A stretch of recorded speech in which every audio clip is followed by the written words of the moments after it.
Assalamualaikum warahmatullahi wabarakatuh. Halo teman-teman semua, kali ini saya akan jelasin tentang model data pada database atau basis data. Oke, perkenalkan dulu, saya Fahmi Zulkarnain. Oke, lanjut aja. Model data, apaan tuh? Model data itu apa sih gitu kan? Nah, model data itu adalah suatu cara pandang mengenai data dan pengorganisasiannya, khususnya pada tingkat abstraksi atau cara pandang user. Beberapa model data yang telah dikembangkan diantaranya ada model hierarki, jaringan, relasional, semantik, berorientasi objek, dan relasional objek. Jadi intinya, model data itu dibutuhkan sebelum kita merancang basis data. Untuk merancang basis data yang baik, kita perlu merancang model datanya dulu supaya lebih terstruktur. Oke, nah sekarang kalau basis data itu apa gitu kan? Basis data itu sebenarnya sama dengan database. Mungkin kita lebih sering dengar database ya ketimbang basis data. Nah, jadi database ini adalah salah satu elemen paling penting dalam aplikasi berbasis komputer ya. Jadi basis data itu pada dasarnya adalah koleksi data yang relevan yang diperlukan oleh suatu enterprise untuk mendukung aktivitasnya, pengorganisasian serta pengelolaan koleksi data. Nah, jadi database atau basis data ini menjadi sumber data-data pada aplikasi komputer. Nah, jadi aplikasi komputer itu nggak akan ada fungsinya kalau misalnya nggak ada datanya. Nah, datanya dari mana? Datanya itu dari database. Nah, jadi transaksi data semua itu dilakukan dalam database. Penyimpanan, pengorganisasian, serta pengelolaannya itu dilakukan dalam basis data. Oke, kemudian apa saja sih model data tuh? Oke, yang pertama, model data yang kita jelasin dulu secara umum ya. Secara umum itu ada dua kelompok. Nah, yang pertama itu adalah Object-Based Logical Models atau model logik berdasarkan objek. Nah, itu ada beberapa, mungkin yang kita sering dengar ERD ya, itu Entity Relationship Data Model, kemudian Object Oriented Model, Semantic Data Model, dan Functional Data Model. Yang kedua adalah Record-Based Logical Models atau model logik berdasarkan recordnya. Itu ada tiga. Yang pertama model relational, kemudian model hierarki, dan model jaringan. Nah, di sini kita nggak jelasin semuanya, hanya beberapa yang yang perlu aja. Contoh yang pertama adalah Entity Relationship Model. Nah, ini tadi termasuk ke dalam kelompok yang pertama ya. Nah, jadi ERD atau bisa disebut juga dengan Entity Relationship Diagram ya. Nah, ERD bisa kita lihat contohnya di sebelah situ. Nah, jadi ERD ini sebenarnya intinya ada tiga. Secara utama itu ada tiga. Yang pertama adalah entitas, entitas atau properti ya. Kemudian yang kedua adalah action atau relation. Kemudian yang ketiga adalah atribut atau properti. Yang tadi entity bukan properti ya tadi. Oke, entity, action, dan atribut. Entity ini seperti kalau misalnya kita dalam data kayak namanya tuh apa sih? Nama datanya, nama entitinya, nama entitasnya gitu. Contohnya kalau di sini kayak ada customer, kemudian item atau barangnya, kemudian company. Nah, kemudian atribut itu dibawa isi dari entitas itu. Contohnya nih, customer, atributnya adalah namanya, kemudian alamatnya, emailnya, dan sebagainya gitu.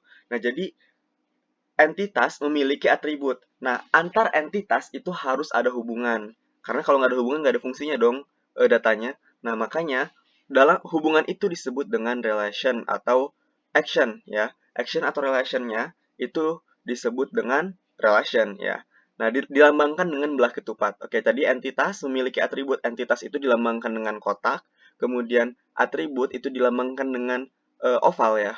Kemudian yang terakhir relation itu dihubungkan dengan dilambangkan dengan belah ketupat. Nah, jadi relation ini untuk menghubungkan antar entitas. Contohnya gini, customer itu memiliki customer itu memesan item ya. Customer itu memesan item. Oke, customer orders an item gitu contohnya gitu kan. Nah, di gambar ini di contohnya kita bisa lihat seperti itu. Kemudian item company produce item. Jadi perusahaan memproduksi barangnya, kemudian customer itu memiliki hubungan dengan barang adalah memesannya. Nah, itu.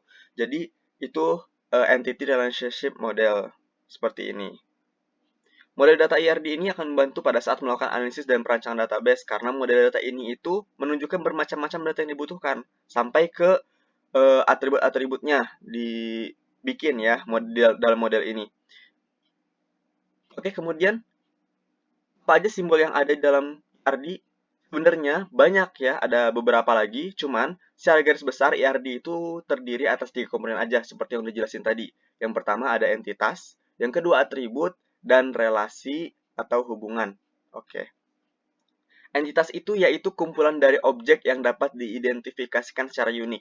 Ya, tadi udah jelasin ya, yang penting paham. Kemudian yang kedua relasi. Relasi itu yaitu hubungan yang terjadi antara salah satu atau lebih entitas. Nah, nanti jenis hubungannya nanti akan dijelaskan berikutnya. Ada one to many, dan many to many.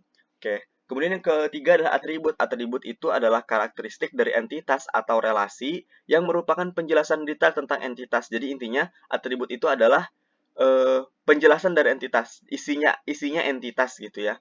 Kemudian yang terakhir itu garis. Nah, simbol garis ini biasanya dipakai untuk menghubungkan antar entitas atau antar entitas dengan entitas lain atau entitas dengan atributnya sendiri. Oke. Yang pertama, apa sih itu entitas? Kita jelasin lebih lanjut ya. Nah, kita udah jelasin kalau misalnya entitas itu adalah menunjukkan objek-objek dasar ya yang terkait dalam sistem. Jadi objek dasar itu dapat berupa orang, benda, atau hal lain yang keterangannya perlu disimpan dalam database. Jadi intinya gampangnya entitas itu objek. Kemudian untuk menggambarkan entitas dilakukan dengan cara mengikuti aturan berikut. Yang pertama, entitas itu dinyatakan dengan simbol persegi panjang, seperti yang dijelasin di pertama tadi. Kemudian nama entitas berupa kata benda tunggal. Kemudian nama entitas sebisa mungkin menggunakan nama yang mudah dipahami dan menyatakan maknanya dengan jelas. Ini atribut. Apa sih atribut?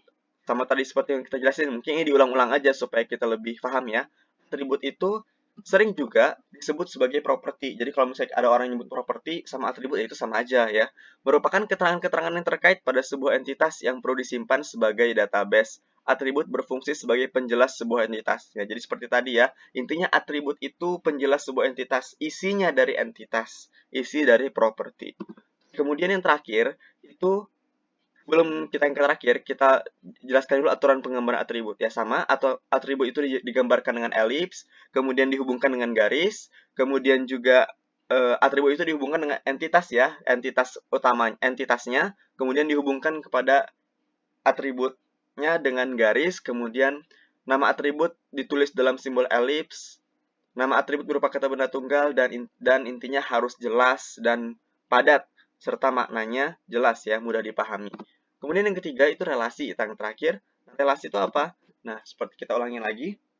Jadi relasi itu adalah hubungan atau kejadian yang terjadi di antara dua entitas yang keterangannya perlu disimpan dalam database. Jadi relasi itu adalah hubungan antar dua entitas atau lebih.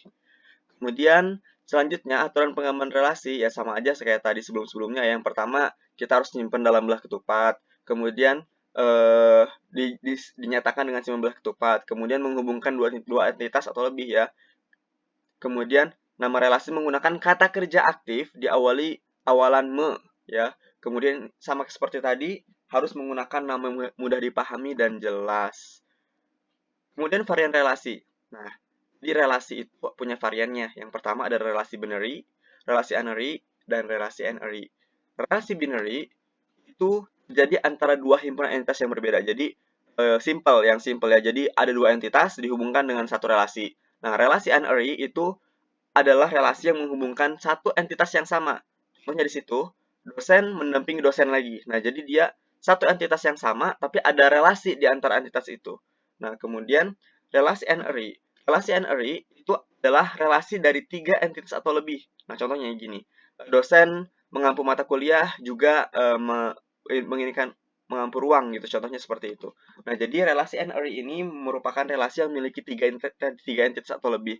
Tapi relasi jenis n-ary ini jarang digunakan. Yang sering kita gunakan adalah relasi binary. Mungkin relasi n-ary juga, cuman nggak sering relasi binary. Karena relasi binary itu lebih jelas transaksinya. Oke, kemudian selanjutnya adalah kardinalitas atau derajat dalam relational ya, dalam relational. Oke, yang pertama ada one to one. One to one ini itu antara hanya boleh berhubungan dengan satu himpunan entitas lainnya. Jadi, satu entitas dengan satu entitas lain hanya boleh satu. Contoh suami hanya boleh punya satu istri, istri hanya boleh punya satu suami. Nah, jadi nggak boleh istri punya dua suami. Nah, gitu contohnya. Nah, itu contoh one to one. Kemudian yang kedua adalah one to many. One to many ini satu dari setiap entitas, satu dari setiap himpunan entitas boleh berhubungan dengan banyak himpunan entitas lainnya. Contoh, ibu boleh punya banyak anak. Nah, tapi anak hanya boleh punya satu ibu. Nah, itu one to many. Jadi, satu ke banyak ya. Kemudian yang terakhir adalah many to many. Ketiga, many to many, yaitu setiap himpunan entitas boleh berhubungan dengan banyak himpunan entitas lainnya, dan sebaliknya. Jadi contohnya kayak gini, mahasiswa boleh memiliki matkul yang banyak, dan matkul pun boleh dimiliki oleh mahasiswa yang banyak. Nah, gitu ya. Nah, itu kardinalitas dalam relational database. Kemudian selanjutnya ada model data hierarki. Nah, tadi kan kita udah jelasin model ARD, sekarang kita model hierarki. Nah, model hierarki ini seperti pohon ya. Ini model yang lama udah diterapkan dalam suatu database management system. Nah, model hierarki ini kenapa disebut seperti pohon? Karena menyerupai pohon yang dibalik. Model data hierarki ini menggunakan pola orang tua anak, di mana setiap orang tua bisa memiliki satu hubungan atau berapa anak, tetapi setiap anak hanya memiliki satu orang tua. Nah, bisa dilihat contohnya di situ ya. Dosen memiliki dua anak, Widya Lydia. Nah, dosen itu maksudnya memiliki Widya dan Lydia. Widya dan Lydia ini dosen ya. Dosen itu ada Widya, ada Lydia. Nah, Widya itu mengampu matkul, algoritma, dan C atau C++. Lydia mengampu ekonomi dan akuntansi. Tapi ekonomi hanya diampu oleh Lydia. Nah, itu contohnya, itu model hierarki. Jadi, orang tua boleh lebih dari satu anak, dan anak hanya boleh satu orang tua, satu parent ya. Nah, kemudian algoritma memiliki mahasiswa Adi, Ida, Dian, kemudian C atau C++, ada Lola, kemudian ekonomi Dian, Lola, akuntansi Ida, Adi. Nah, jadi seperti itu. Ini adalah model hierarki yang menyerupai bentuk pohon atau seperti organisasi ya, seperti bentuk organisasi. Kemudian yang selanjutnya adalah model network atau model jaringan. Nah, model jaringan ini pengembangan dari model hierarki, hampir sama kan kalau kita lihat-lihat. Nah, tapi bedanya dalam model ini, child record atau anaknya itu boleh memiliki lebih dari satu parent. Nggak kayak tadi. Kalau tadi kan hanya boleh satu parent. Nah, kalau ini boleh lebih dari satu parent. Jadi, childnya itu boleh punya tiga parent atau dua parent atau lebih ya. Nah, tapi masalahnya kalau misalnya kayak gitu, otomatis nanti ketika kita gambarkan model jaringannya, maka akan terjadi hutan pointer. Jadi banyak garis-garis yang bikin kabur. Jadi ketika penelusuran data akan jadi sangat sulit. Nah, contohnya seperti ini ya. Nah, jadi contohnya nih Adi dia ngambil mata kuliah algoritma dan ngambil mata kuliah akuntansi. Nah, ada dosen yang berbeda ya dan matkul yang berbeda. Nah, ini model jaringan. Jadi seperti itu. Tapi terlihat agak berantakan karena banyak kali garis yang dihubungkan sehingga agak sulit ketika menelusuri data.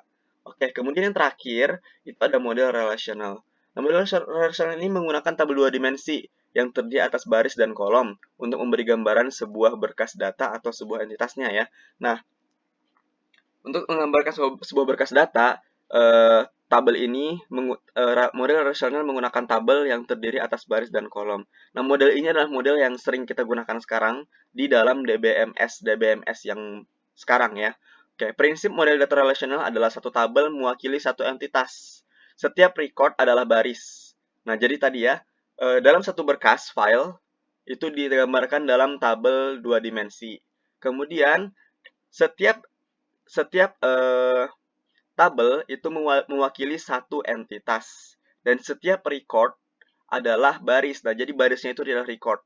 Nah, kemudian setiap record terdiri dari beberapa field atau atribut yang udah kita jelasin tadi ya. Jadi setiap record itu memiliki atribut atau kalau misalnya di sini dalam tabel tadi itu disebut dengan kolom, kemudian jumlah field pada setiap record itu sama. Setiap record memiliki atribut kunci utama atau primary key. Ini wajibnya. Jadi setiap record itu harus punya primary key-nya untuk membedakan antara satu dan yang lainnya. Kemudian untuk menghubungkan antar tabelnya, untuk melakukan relasinya menggunakan foreign key. Foreign key itu apa? Nah, foreign key itu adalah kunci utama yang digunakan dalam tabel lain. Ya, kunci utama yang digunakan dalam tabel lain. Apa fungsinya? Jadi tabel lain ini bisa memanggil data yang ada dalam kunci utama dalam tabel yang lain begitu. Kemudian model relasional ini contohnya seperti ini ya. Nah, kita bisa lihat di sini ada beberapa tabel. Contohnya ada tabel kelompok film, tabel kode film, dan tabel menyewa, serta tabel customer. Nah, di sini kita bisa lihat kelompok film itu primary key-nya adalah jenis. Dan primary key kelompok film atau jenis ini dipakai di dalam tabel film. Nah, jenis dalam tabel film itu disebut sebagai foreign key. Nah, jadi dihubungkan ya jenisnya. Kemudian, data menyewa itu memiliki primary key kode sewa dan foreign key kode film. Nah, jadi dia kode film ini akan mengambil data dari tabel film. Nah, kemudian menyewa itu memiliki primary key kode sewa dan memiliki foreign key nomor identitas. Nomor identitas siapa yang nyewa gitu kan. Nah, kemudian tabel customer itu memiliki primary key nomor identitas ya dan tidak memiliki foreign key. Jadi dia nggak terhubung dengan nggak mengambil data dari tabel manapun. Nah, tapi dia diambil oleh tabel menyewa. Nah, ini contoh model relasional dan ini yang biasanya kita pakai dalam DBMS yang sekarang atau database management system ya. Oke, apa sih kelebihan relasional? Kenapa sekarang tuh sering dipakai gitu ya? Karena pertama datanya sangat cepat diakses dan basis data mudah banget untuk dilakukan perubahan. Kemudian, mudah untuk membentuk query yang kompleks dalam melakukan retrieve data menggunakan SQL atau Structured Query Language. Oke, apa sih query itu? Nah, jadi query itu adalah cara untuk ngambil data atau cara untuk mengubah data atau cara untuk hapus data atau cara untuk manajemen data. Intinya untuk manajemen data menggunakan suatu kode ya. Jadi contoh kayak select from tabel mahasiswa where di mana ininya di mana nama mahasiswanya sama dengan ada apa gitu kan. Nah, itu jadi query. Nah, enaknya pakai query jadi akan mudah dalam manajemen eh, pengorganisasian atau transaksi dalam database itu jadi lebih mudah transaksi dalam database karena menggunakan SQL. Kemudian mudah untuk mengimplementasikan integritas data dan datanya lebih akurat. Dan yang terakhir, mudah dalam membangun dan memodifikasi program aplikasi. Itu kelebihan relasional ya. Oke, itu aja mungkin presentasi dari saya. Video kali ini sudah selesai. Terima kasih atas segala perhatiannya. Wilondang, thank you. Yomal gamsamnida, syukron. Arigatou gozaimashita. Sheshe. Oke. Assalamualaikum warahmatullahi wabarakatuh. Jangan lupa untuk like video ini serta subscribe ya.